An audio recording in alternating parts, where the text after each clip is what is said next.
Salute Bharat. നമ്മളോടൊപ്പം മുതിർന്ന മാധ്യമപ്രവർത്തകൻ KG ജ്യോതിർഘോഷാണ്. സാർ സ്വാഗതം. നമസ്കാരം സാറ്, ഈ CJP പ്രൊട്ടസ്റ്റിനിടയിൽ ഉയർന്നു വന്ന പ്രധാന ഒരു വാദഗതി, കേന്ദ്ര സർക്കാർ FCRA ബില്ല് കൊണ്ടുവരുന്നു.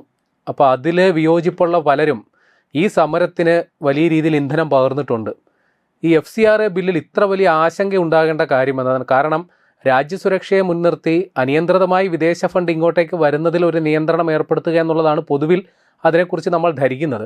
അതിനപ്പുറം BJP ഇതിൽ രാഷ്ട്രീയമായ മുതലെടുപ്പിന് മുതിരുന്നു. പ്രത്യേകിച്ചും ഇതിനെ എതിർക്കുന്നവർ വാദിക്കുന്നത് ന്യൂനപക്ഷ സമുദായങ്ങളുടെ ചില പ്രസ്ഥാനങ്ങളെ നിരീക്ഷിക്കുന്നതിനും നിയന്ത്രിക്കുന്നതിനും ലക്ഷ്യമിട്ടാണ് വരുന്നത്.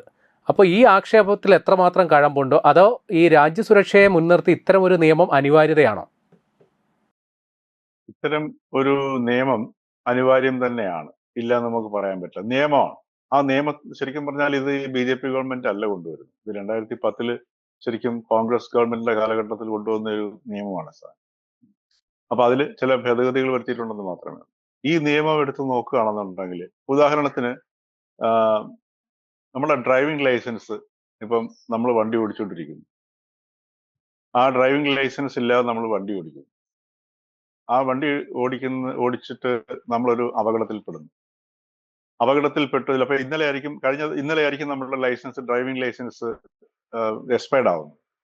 ഇന്നായിരിക്കും ഒരു അപകടം ഉണ്ടാവുന്നത്. ഇൻഷുറൻസ് കമ്പനി പറയുകയാണ്, നിങ്ങൾക്ക് കോമ്പൻസേഷൻ തരാൻ നിവൃത്തിയില്ല. എന്ത് ചെയ്യും? സിമ്പിൾ ചോദ്യമാണ്. അതൊരു നിയമമാണ്. അപ്പൊ നിയമം നമ്മുടെ നാട്ടിലുള്ളത് അത് അനുസരിക്കാനാണ്. അതിന്റെ പിന്നിൽ ചില സ്പിരിറ്റ് ഉണ്ട്. ആ സ്പിരിറ്റാണ് അവിടെയാണ് നമ്മൾ ഇതിന്റെ ലക്ഷ്യം എന്താണ്, അതിനുള്ള ഉദ്ദേശിക്കുന്നത് എന്താണ്, അത് എത്രമാത്രം നമ്മുടെ രാജ്യത്തിന്റെ സുരക്ഷയെ ബാധിക്കുന്നതാണ്, രാജ്യത്തിനകത്തെ ജനജീവിതത്തെ രാജ്യത്തിന്റെ സുരക്ഷ എന്ന് പറഞ്ഞാൽ നമ്മുടെ ഈ രാജ്യത്തെ ജനങ്ങളുടെ ജീവിതത്തിന്റെ രീതിയാണ് നോക്കുന്നത്. അതിനെ ഏതെല്ലാം രീതിയിൽ ദോഷകരമായി ബാധിക്കാൻ സാധ്യതയുണ്ട് എന്നൊക്കെ നോക്കിയിട്ടാണ് ഒരു നിയമം നമ്മൾ സൃഷ്ടിക്കുന്നതും അത് നടപ്പിലാക്കേണ്ടത്. അപ്പോൾ ഇവിടെ യാതൊരു വിധമായിട്ടുള്ള ഒരു നിയന്ത്രണവും ഇതിനകത്ത് അനാവശ്യമായിട്ട് ഈ FCRA നിയമത്തിൽ വരുന്നില്ല. കാരണം എന്ന് വെച്ച് കഴിഞ്ഞാല്, ഇപ്പൊ ഉദാഹരണത്തിന് കൃത്യസമയത്തിന് നമ്മൾ അക്കൗണ്ട് സമർപ്പിക്കണം. അതിപ്പോ നമ്മുടെ എല്ലാ കാര്യങ്ങളിലും ഇല്ല. ഉദാഹരണം ഇൻകം ടാക്സിന്റെ കൊടുക്കാൻ ഒരു പ്രത്യേക ഡേറ്റ് തരുന്നു. ആ ഡേറ്റ് തന്ന് ആ ഡേറ്റിനുള്ളിൽ നമ്മൾ സമർപ്പിക്കണം. എന്തൊരു തിരക്കാണ് എല്ലായിടത്തും കാണുന്നത്. അത് കഴിഞ്ഞാൽ പിന്നെ അതിനുള്ള പ്രൊവിഷൻ ഉണ്ട്, അതിന് ഫൈനോടുകൂടി അടയ്ക്കേണ്ടി വരുന്നു. ഇതൊക്കെ നമ്മുടെ നിയമവ്യവസ്ഥകളാണ്. അപ്പൊ ഇത്തരം നിയമവ്യവസ്ഥകൾ പാലിച്ച് ഒരു സംഘടന പ്രവർത്തിക്കുകയാണെന്നുണ്ടെങ്കിൽ അത് ഈ ക്രിസ്ത്യൻ സംഘടനകൾ മാത്രമല്ല, ഉദാഹരണത്തിന് ഹൈന്ദവ സംഘടനകൾക്ക് ഇത് ബാധകമാണ്. ഉദാഹരണത്തിന് ഇപ്പൊ രാമക്ഷേത്ര നിർമ്മാണത്തിന്റെ ഭാഗമായിട്ട് ധാരാളം ഫണ്ട് വിദേശത്ത് നിന്ന് ആ ട്രസ്റ്റിലേക്ക് വന്നിട്ടുണ്ട്. അപ്പൊ അതുകൊണ്ട് ഇത് ഒരു ക്രിസ്ത്യൻ കമ്മ്യൂണിറ്റിയുടെ ഫണ്ടിനെ, അല്ലെങ്കിൽ അവരുടെ ഈ സന്നദ്ധ സംഘടനകളിലേക്ക് വരുന്ന ഫണ്ട് മാത്രമല്ല ഇത് സൂചിപ്പിക്കുന്നത്. ഇതിനകത്ത് ഒറ്റ കാര്യം മാത്രമേ ഉള്ളൂ. നിങ്ങൾ രാജ്യത്തെ അവർ പറയുന്ന ഇപ്പൊ ഓരോ സംഘടനയ്ക്കും ഓരോ NGOയ്ക്കും അവരുടേതായ പ്രഖ്യാപിത ലക്ഷ്യങ്ങളുണ്ട്. ഉദാഹരണത്തിന് കമ്മ്യൂണിറ്റി ഡെവലപ്മെന്റ്, സ്ത്രീകളുടെ ഉന്നമനം, എംപവർമെന്റ് ഓഫ് വിമൻ, ഇങ്ങനെയൊക്കെ ഓരോരോ ഹെഡ്സ് പറഞ്ഞിട്ട് ഈ കാശ് വാങ്ങിയിട്ട് നമ്മൾ അതിനല്ലാതെ മറ്റെന്തെങ്കിലും ഉപയോഗിക്കുകയാണെങ്കിൽ അവിടെ പ്രശ്നമാവും. ഇപ്പൊ നമ്മൾ ഇതിനകത്ത് പറഞ്ഞിരിക്കുന്നതെല്ലാം രാജ്യത്തിന്റെ ഇവിടുത്തെ ജനങ്ങളുടെ പുരോഗതിയുടെ ലക്ഷ്യം വെച്ചിട്ടാണല്ലോ ഇത് പറയുന്നത്. ഉദാഹരണത്തിന് സ്ത്രീകളുടെ ശാക്തീകരണം ഒരു അജണ്ടയാണ്. ഈ സ്ത്രീകളുടെ ശാക്തീകരണം ഒരു അജണ്ടയായിട്ട് വെച്ചിട്ട് അങ്ങനെ അതിന്റെ പേരിൽ ഫണ്ട് വാങ്ങുന്ന ഒരു സംഘടന മറ്റെന്തിനെങ്കിലും ഈ ഫണ്ട് വഴിമാറി ഉപയോഗിക്കുകയാണെന്നുണ്ടെങ്കിൽ അവിടെ അത് സ്വാഭാവികമായിട്ട് ചോദ്യം ചെയ്യപ്പെടണം. ഉദാഹരണത്തിന് ഇപ്പം ഫോഴ്സ്ഡ് റിലീജിയസ് കൺവേർഷൻ, നമുക്ക് ഏത് വ്യക്തിക്ക് വേണമെങ്കിലും ഒരു മതത്തിൽ നിന്ന് മറ്റൊരു മതത്തിലേക്ക് മാറാം. അതിനാർക്കും തടസ്സപ്പെടുത്താൻ പറ്റത്തില്ല. അപ്പൊ എനിക്ക് തോന്നുകയാണ്, എനിക്ക് ഇത്രയും കൂടെ വളരെ സുഖകരമായിട്ട് എനിക്ക് എൻ്റെതായിട്ടുള്ള ആത്മീയമായ അന്വേഷണത്തിന് ക്രിസ്തു മതമാണ് അല്ലെങ്കിൽ ഇസ്ലാം മതമാണ് എന്ന് തോന്നുകയാണെന്നുണ്ടെങ്കിൽ, എനിക്ക് ബോധ്യപ്പെടുകയാണെങ്കിൽ, എൻ്റെ മനസ്സിന് അതാണ് എൻ്റെ അന്വേഷണത്തിന്റെ പാത സുഗമമാക്കുന്നതെങ്കിൽ എനിക്ക് മാറാം. അതിനാരെയും കുറ്റം പറയാൻ പറ്റത്തില്ല. അതുകൊണ്ട് ഭരണഘടന കൃത്യമായിട്ട് ഉറപ്പ് നൽകുന്നുണ്ട്.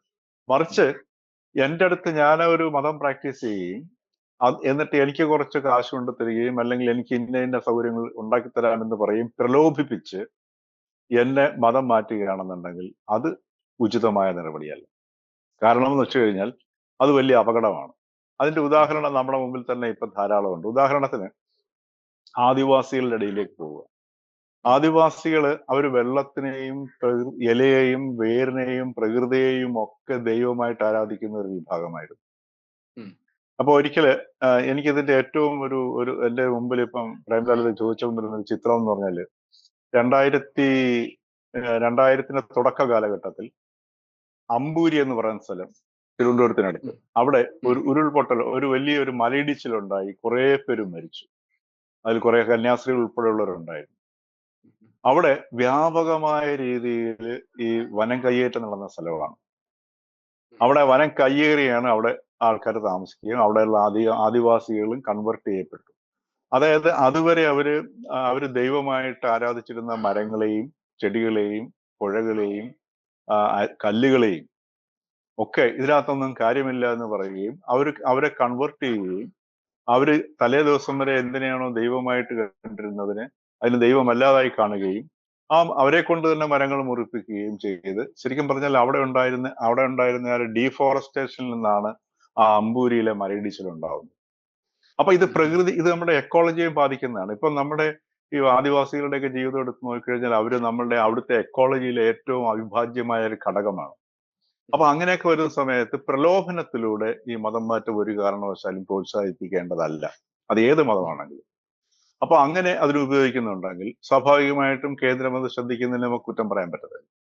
അതല്ല, ഇനി മറ്റു പല സംഘടനകൾ, ഇപ്പൊ തന്നെ ഒരുപാട് സംഘടനകൾ നമ്മൾ ഈ പറഞ്ഞതുപോലെ രാജ്യത്ത് പ്രവർത്തിക്കുന്നുണ്ട്. അത് പലതും ഷെയ്ഡിയാണ്, പലതും നമ്മളുടെ സാമൂഹികമായ അസ്ഥിരത ഉണ്ടാക്കുന്നതിന് വേണ്ടി, അത് അമേരിക്കയുടെ ഈ 2ാം ലോക മഹായുദ്ധത്തിന് ശേഷം അവരുടെ കമ്പോള വികാസത്തിന് വേണ്ടി അവർ നടപ്പിലാക്കിയ പരിപാടിയാണ് ഈ NGO ഫണ്ടിങ്.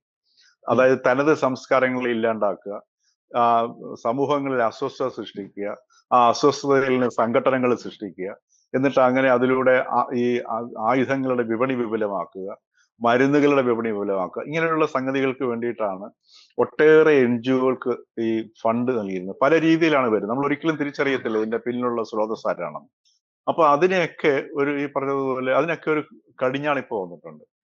അപ്പൊ ഇത്തരം ഒരു സാഹചര്യത്തിൽ ഈ FCRAയുടെ നമ്മൾ ഇതിലേക്ക് നോക്കുമ്പോൾ അവർ ഏത് ഉദ്ദേശത്തിനാണോ ഈ ഫണ്ട് വിദേശത്ത് നിന്ന് സ്വീകരിക്കുന്നത് ആ ഉദ്ദേശത്തിന് ചെലവഴിച്ച് കൃത്യസമയത്ത് അക്കൗണ്ട് ഫയൽ ചെയ്ത് കഴിഞ്ഞാൽ, റിട്ടേൺസ് ഫയൽ ചെയ്ത് കഴിഞ്ഞാൽ യാതൊരു വിധമായ ഒരു ബുദ്ധിമുട്ടും ഈ സംഘടനകൾക്ക് നേരിടുന്നതല്ല. ഇത് ഒരു മതത്തിന്റെ സംഘടനകൾക്ക് മാത്രമുള്ളതല്ല, എല്ലാ സംഘടനകൾക്കും ബാധകമാണ് ഈ സാധനം, എല്ലാ NGOകൾക്കും ബാധകമാണ്. പക്ഷേ ഇതിന്റെ ആശങ്കയായിട്ട് ഉന്നയിക്കുന്നത് ഈ നടപടിക്രമങ്ങളിൽ വീഴ്ച പറ്റിയാൽ അത് ആ സംവിധാനം ഉപയോഗിക്കുന്ന സംഘടന ഏതായാലും, അത് ഏത് മതവിഭാഗത്തിൽപ്പെട്ടതാണെങ്കിലും, അത് കേന്ദ്ര സർക്കാർ പിടിച്ചെടുക്കും എന്ന രീതിയിൽ വ്യാഖ്യാനങ്ങൾ വരുന്നു. അതിൽ എത്രത്തോളം വാസ്തവമുണ്ട്? അല്ല, അവിടെയൊക്കെ ഇതിനകത്ത് ഓപ്ഷൻസ് കിടക്കുകയാണ്. ഞാൻ പറഞ്ഞത് ഇത് പിന്നെ ഡിസംബർ 31 മുമ്പ് ഈ സംഗതികളെല്ലാം ഇത് കൊടുത്തിട്ട് അവര് തന്നെ ഓഡിറ്റ് ചെയ്ത് കൊടുത്താൽ മതിയല്ലോ. കൊടുത്തു കഴിഞ്ഞിട്ട് ഇത് സ്വാഭാവികമായിട്ടും ഈ ഗവൺമെന്റ് പെട്ടെന്ന് കൊടുത്തില്ലെങ്കിൽ ഒന്നും പിടിച്ചെടുക്കാനൊന്നും പോകുന്നില്ല. സ്വാഭാവികമായിട്ടും അവിടെ സ്വാഭാവിക നീതിയുടെ പ്രശ്നങ്ങളുണ്ട്, അപ്പീലിന് സമയം ഉണ്ടാവും, അവർക്ക് വേണമെങ്കിൽ കോടതിയെ സമീപിക്കാം, ഇങ്ങനെയൊക്കെയുള്ള സംവിധാനങ്ങളുണ്ട് നാട്ടിലുണ്ട്. പക്ഷെ ഇവിടെ അതല്ല പ്രശ്നം. ഇവിടെ നമ്മൾ നേരായ രീതിയിൽ ഫണ്ട് വിനിയോഗം നടത്തി നിശ്ചിത സമയത്തിനുള്ളിൽ അതിന്റെ രേഖകൾ സബ്മിറ്റ് ചെയ്യുകയാണെങ്കിൽ ഈ FCRAയുടെ വിഷയത്തിൽ ഒരു പേടിയുടെയും ആവശ്യമില്ല.